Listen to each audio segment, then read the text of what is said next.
Get it up, I put it down every time it pop up. I got I mean, I also heard that it was because I got real big and you know what I'm saying? Okay. Yeah, I got up to a little 135 pounds, if you want to call that big. Okay, yeah. Roc-A-Fella artist Amil has finally spoken up and confirmed every awful rumor about her. Years, people wondered what really happened with Amil and why she left the spotlight. He directed the first video, like, she had enough to go. Some said she was pushed out, while others believed she just disappeared. Well, the thing is, Dame Dash and Jay-Z dropped her. They felt she started to become a little too much and didn't seem like a worthy invest anymore. She was like, I got to get her a car to take her, pay for her. I'm like, I have to do these things for you to go take care of yourself? Like, why? Like, I'm not even gonna get no money off this shit. And I was done. There were also rumored affairs with her and Jay-Z, which caused the rift between them. And just like she was done, couldn't even get Jay-Z on the phone anymore. I can't even get in touch with Jay no more. That was a wrap. I had to go through his assistant, all the bullshit to get with Jay. So like that, I don't know. I couldn't get to Jay. Damon, I still spoke to Damon like afterward and everything. You know? Let's get into it, but first, a little background on Amil. Amil had a tough childhood. Her parents left her when she was very young. They did not take care of her or show her love. She did not understand why they left her. It made her feel sad and unwanted. Her aunt took her in and raised her. The aunt gave her food, clothes, and a home. But deep inside, Amil still felt hurt. She always wondered why her parents did not love her. She had trouble trusting people. She was afraid they might leave her, just like her parents did. Making friends was hard because she did not want to be hurt again. When Amil turned 19, she found out she was going to have a baby. Her boyfriend, Kendall Morgan, was the father. She was not ready to be a mother, but she had no choice. She had to take care of her baby. Life became harder.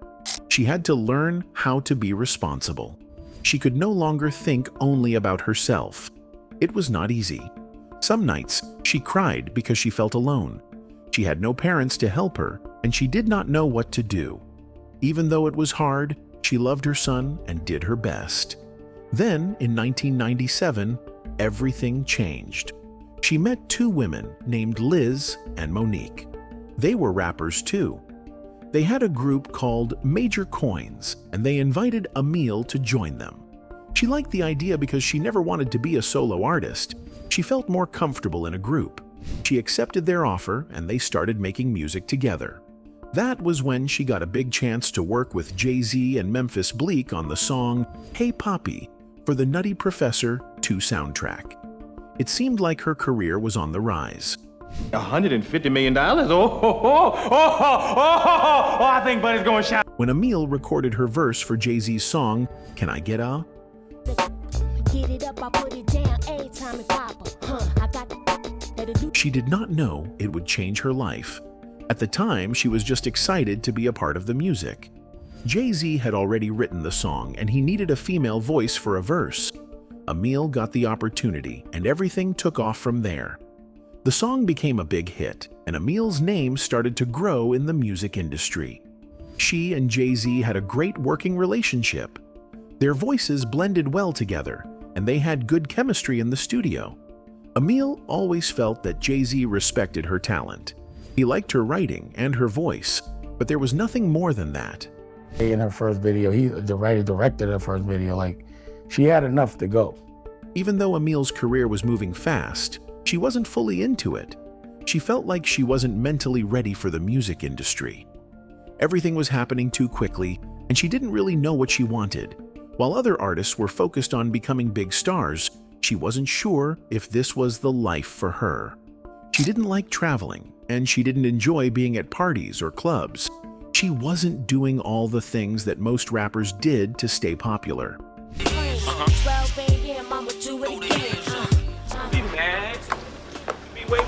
When Amil worked closely with Jay-Z at first, everything seemed to be going well.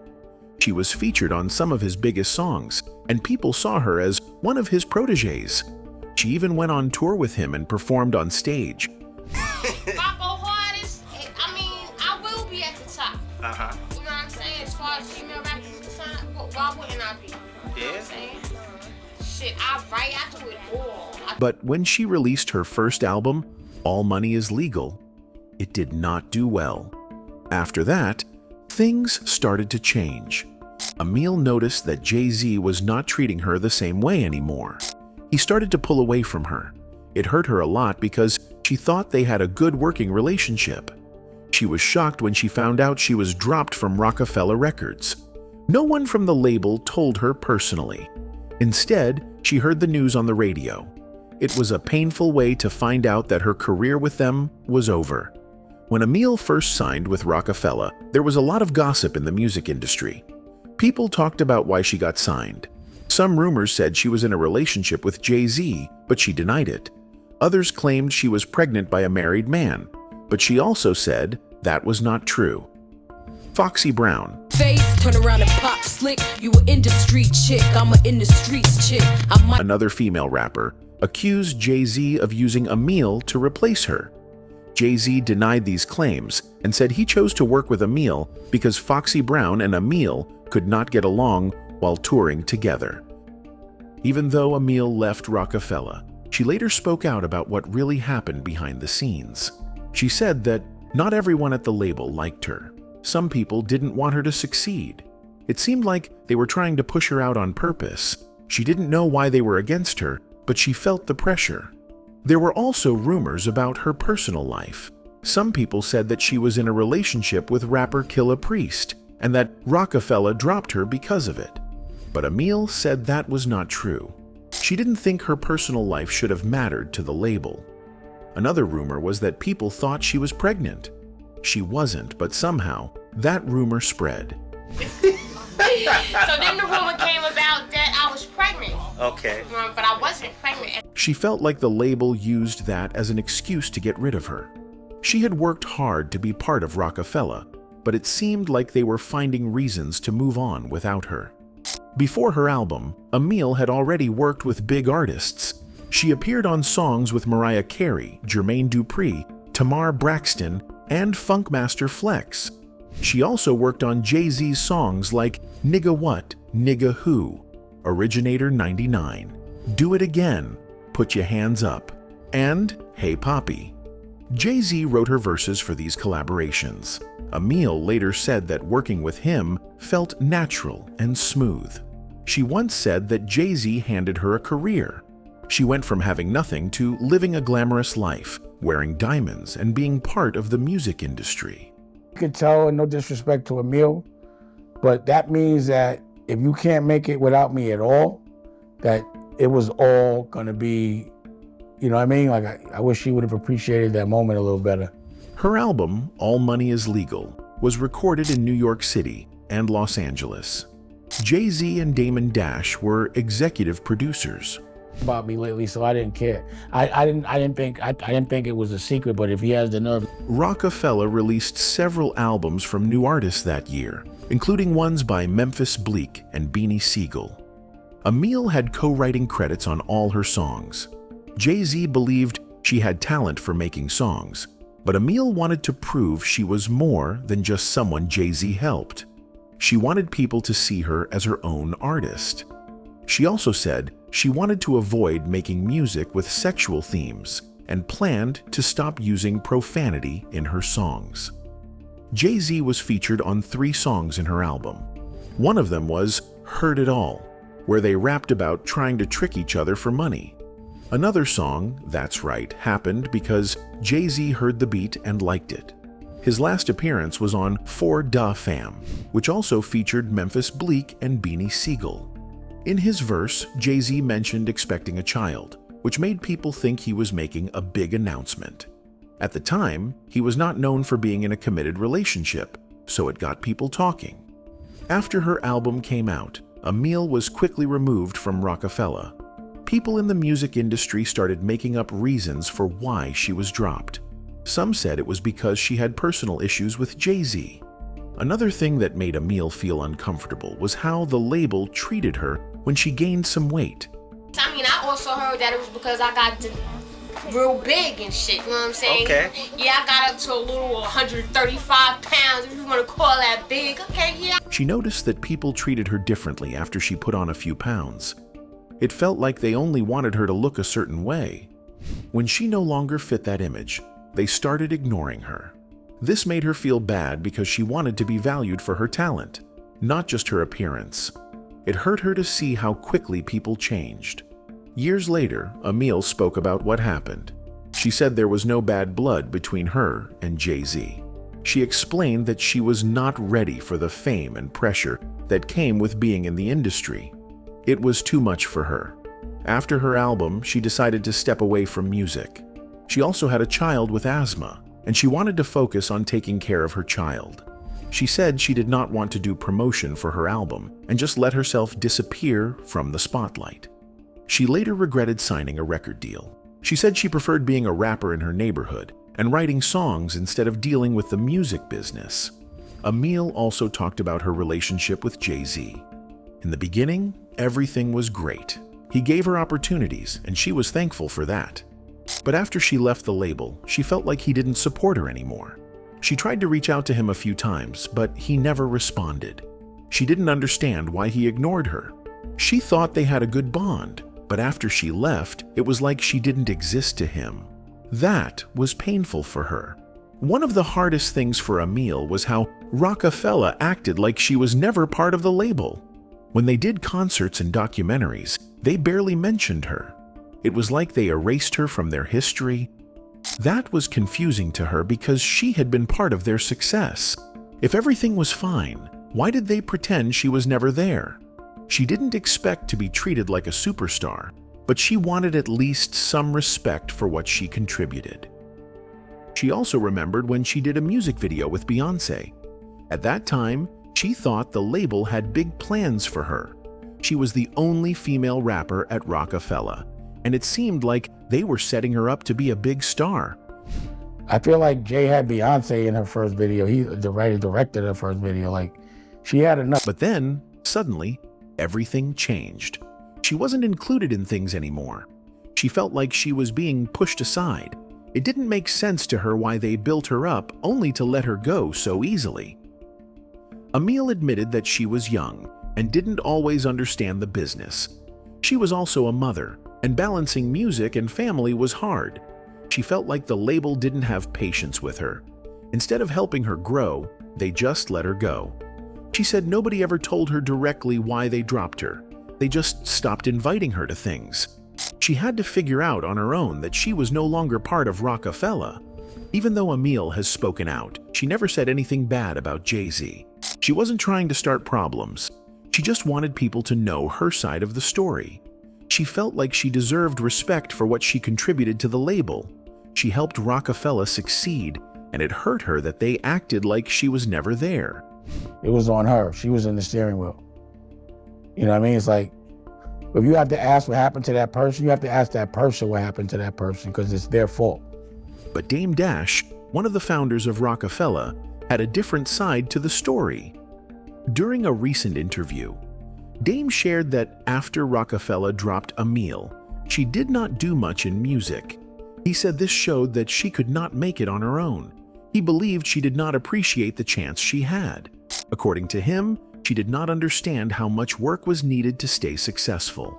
Roc-A-Fella helped her a lot, but when they stopped supporting her, she did not continue. You know, after we dropped her, she didn't do anything else. Dame also said that Jay-Z helped Amil in the beginning. He directed her first music video and gave her a big opportunity. But once she had that chance, it was up to her to keep going. Dame believed that if someone asks, "What happened to Amil?" the answer should come from her. He thought it was her responsibility to keep her career alive. You know what I mean? It's like, if you have to ask what happened to that person, you have to ask that person what happened to that person because it's their fault. People also asked why Roc-A-Fella dropped Amil. Dame Dash explained that she was not doing what he asked her to do. He said Jay-Z was supposed to guide her career and make sure she succeeded, but Jay-Z decided not to continue. That left Dame with a choice. He did not want to take care of her career alone, so they had to drop her. Dame compared the situation to raising a child. He said that if someone agrees to take care of something, they have to follow through. Since Jay-Z did not continue helping Amil, Dame did not want to be the only one responsible. He said that if they kept her, it would have caused too many problems between him and Jay-Z. Why y'all release her? Because she wasn't doing what I was asking her to do. And I'm like, Jay, this is you. You said you're doing all this shit. I'm not doing this. And he didn't do it, so we had to drop her. Another issue was Amil's appearance. Dame said that she started gaining weight, and he told her to work out, but he felt like he had to do too much for her. He said he was expected to pay for her transportation and other things just to get her to take care of herself. She was starting to gain some weight, and I was like, oh, you gotta go work out. And she was like, I got to get her a car to take her, pay for her. I'm like, I have to do these things for you to go take care of yourself? Like, why? This made him frustrated because he was not making money from her at that point. Like, I'm not even gonna get no money off this shit. And I was done. In the end, Dame Dash said he had no bad feelings toward Amil. He thought she was talented and wished she had reached her full potential. He said no one stopped her from continuing her career. It was up to her to keep going, but she didn't. Now, let's talk about her personal life and the controversies she faced. Amil faced many hard times in her life. Her aunt, the only person who truly cared for her, passed away.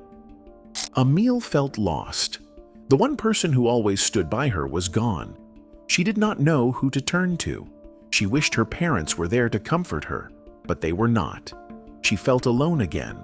She had to take care of herself and her baby without her aunt's support. She wanted to be strong for her child, but inside, she was broken. 2 years after losing her aunt, something even worse happened. The father of her son was murdered. It was a violent crime that left her feeling lost and alone. She had no support system to help her through the pain. She had to deal with everything on her own. It was a heartbreaking time for her. She struggled to stay strong, but the sadness was too much. She had to take care of her son, but she had no one to turn to. Life became even harder after that. With no one to help, Amil had to find ways to survive. She turned to welfare to support herself and her child. But it was not enough. She started depending on men who were not reliable. They did not treat her well, and they did not stay. She also made some bad choices, like selling substances to make money. At the time, she felt she had no other options. But later, she regretted it. It brought her more pain and stress. She wanted a better life, but it seemed impossible to find a way out. Back to her career, when Amil was reportedly dropped from Roc-A-Fella Records, as earlier mentioned. After leaving music, Amil disappeared from the spotlight. Many years passed, and people started wondering what happened to her. Some claimed to have seen her working regular jobs. Online users said they spotted her working at Macy's and Walmart in North Carolina. But Amil never confirmed or denied these stories. She stayed quiet, avoiding media attention. To this day, I've never done radio or anything like that. You know what I'm saying? I've never came out and said anything foul about you. In 2011, a Twitter account appeared under the name Amil Doe. The account posted harsh comments about other rappers, including Rick Ross and Foxy Brown. People assumed it was Amil herself, but she later made it clear that she had nothing to do with it. It turned out to be a fake account. She told Vibe magazine that she had been away from the industry for a long time, but whenever her name came up, it always seemed to be tied to something negative. Amil later gave an update on her life. She was now a mother of 3 and was busy writing an urban fiction novel. She was also working on an album to go along with the book. However, it is unclear if either project was ever released. Despite her long absence from the music industry, she still had some interest in reconnecting with Jay-Z. She had not spoken to him in years, but said she would like to have a conversation with him for closure. She made it clear she had no bad feelings toward him. She even said, "He knows I love him." can't even get in touch with Jay no more. That was a rap. I had to go through his assistant, all this bullshit to get with Jay. So like that, I don't know. I couldn't get to Jay. Damon, I still spoke to Damon like after. In 2012, a song called Stop was reportedly released by Amil. Then, in 2014, she released a song called Remember from her mixtape, A Moment in Life. I think you missed this bitch though. Nastiest voice, most ridiculous. She told Billboard that she loved the 90s era of music, so she used all 90s beats in her project. She also worked with artists who were popular in that time period, including Killah Priest. However, she did not say if they were still in a relationship. When her new song came out, music fans were not impressed. The popular radio show, The Breakfast Club, even called her Donkey of the Day, a title they give to people they think made bad decisions. One of the radio hosts had harsh words for her. He said, "Hey Amil, we good, boo. Please don't do us any favors. That is one of the highest grades of garbage I've heard in a while." He went on to say that for a comeback to work, people have to actually care about the person making a return. He pointed out that for all the years Amil was gone, nobody was asking for her to return. He even made a joke, saying that while she was working at Walmart in North Carolina, no one was writing blog posts or tweets asking where she was.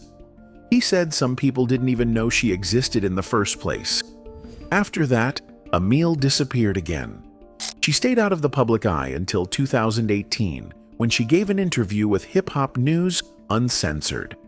In this interview, she told a different version of her story. She claimed that some of the people working at Roc-A-Fella were jealous of her relationship with Killah Priest. At the time, I might have been dealing with Priest at the time. And as far as there was a lot of hate going on at the label, yes it was, or I do believe that had a lot to do. One thing that hurt her the most was when Jay-Z reportedly dissed her during a concert. She felt like he was trying to stop her from making a comeback. She said, "If I come back out, let me do it. Let me do it on my own, even if I only make $20,000. Let me have that $20,000 so I can feed my family." Amil's song I Got. That was about women being strong and independent.